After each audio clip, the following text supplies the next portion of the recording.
Hello, I am back, and for anyone new here, I am Cassidy. This is Cozy Peach Kitchen. I share easy and approachable vegetarian recipes, mostly meals, here on my channel.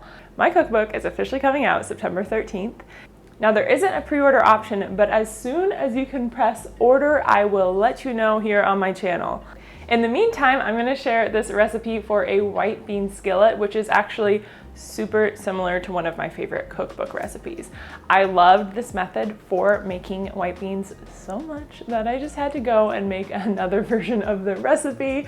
This one is really rich. It has a tomato-based broth, and the beans are simmered along with some yellow squash, some kale, some roma tomatoes. It's really simple, it takes about 30 minutes. You can serve the white beans with grits, with bread, with rice, whatever you desire. So let's just get cooking so I can show you how to make this recipe. Mince this baby up nice and small. It's basically gonna disappear into the brothy beans. I talk about this in the cookbook a little bit, but don't worry too much about getting things perfect when it comes to dicing. I mean, we aren't a Michelin star restaurant over here. We're just trying to feed ourselves and make it taste good. And I promise that not perfectly chopping the shallot is not going to ruin the meal. We also have a yellow squash because it's technically still summer, so why not use some in-season produce here? So I'm just cutting these into like little 1-inch pieces, little strips.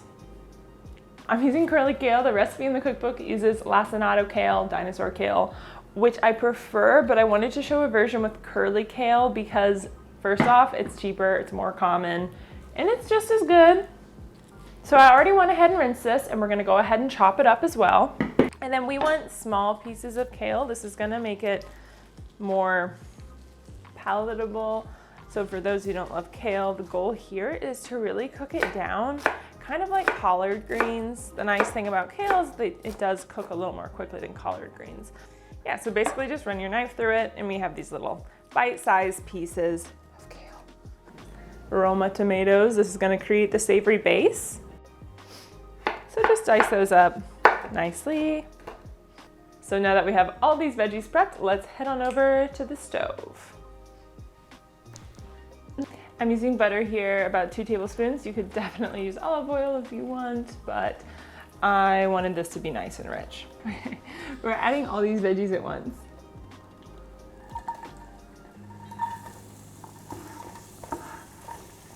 Sizzle, sizzle. Kale, diced Roma tomato. Okay, we really want this to cook down, so important. We're adding salt right now. Adds flavor, but also sweats the veggies, which will make them release their liquids, concentrate them, overall result in more flavor, but it's also just gonna help it cook a little more quickly than if we were to add the salt at the end.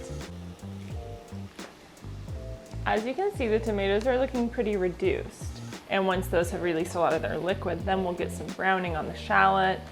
I've got like 2 tablespoons of tomato paste here. And then garlic. Lately I have not been mincing my garlic. I have not been using my garlic press.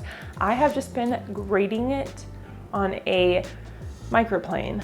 I just find that not only is this so much easier than chopping, but the garlic also turns into a paste, which means you get a lot more garlic flavor spread throughout the entire dish. I highly recommend doing this. Unlike with mincing, I recommend not smashing or crushing the garlic because that'll make it harder to grate. So I cut off the end and then I peeled off the jacket of the garlic. Hold that garlic clove pretty firm or it might go sliding off your fingers and into the veggies. Do like a 1/2 cup of vegetable broth. This is obviously water. Some of my most favorite thing in the world. Not my favorite thing in the world. We're gonna do some Great Northern bean. And then we'll go ahead and we'll cover it up with a lid so that it can just gently simmer for at least 15 minutes, but honestly, you can simmer it for quite a while. So while that simmers, I will prepare the toast that I'm gonna serve with it. I'm just using a little ciabatta loaf from the grocery store bakery. I definitely recommend this with grits, like I said earlier, but this is another simple way to serve it. It's very comforting and like little pads. Doop. Okay. So we'll throw these in the air fryer. All right, must add.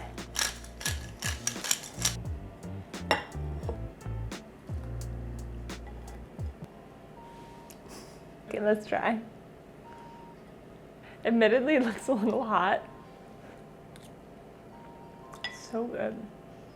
It reminds me a bit of like a white bean stew, but without all the broth. So it's really nice and concentrated down and even more flavorful. So yeah, think of this as a stew without the broth, which just makes me want to eat a little more right now. And don't forget to hit subscribe because I will be sharing that cookbook super soon, less than 2 weeks. And it's even possible that you might hear about it and have the chance to order it before anyone else. Thanks as always for watching. If you have any recipe requests or questions about the recipe, let me know down below in the comments. Otherwise, I'll be seeing you very soon. Thanks for watching.